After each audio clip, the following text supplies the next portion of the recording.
Sa pagsabog na narinig kanina sa Terminal 1 ng Ninoy Aquino International Airport pero agad nilinaw ng mga otoridad na hindi bomba ang sumabog. Ma-report si Mark Zambrano. Mark.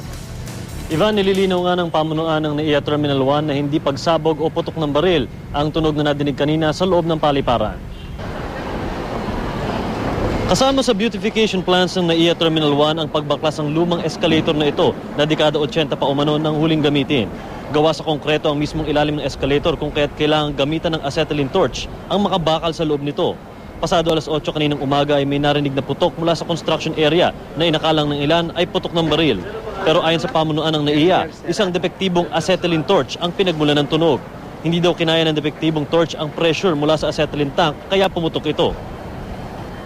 Wala namang nasaktan, not any among the workers, wala rin naman pasaherong na inconvenience or na abala. So, life is normal. Ivan, sa ngayon ay panaka-naka pa lang yung pagdating dito ng mga pasahero dito sa NAIA Terminal 3 kung saan tayo nakatayo ngayon. At inaasahan daw ng pamunuan ng NAIA na pagdating sa Lunes ay unti-unti nang dadami ang mga pasaherong lilipad patungo sa kanilang mga probinsya. Sa ngayon, Ivan, ay PNP pa lang ang nagtayo dito ng help desk pero pagdating sa Lunes, magtatayo na rin ng DOTC at Civil Aeronautics Board ng kanilang mga help desk para tulungan at bigyang assistance ang ating mga pasahero. Ivan? Maraming salamat, Mark Zambrano.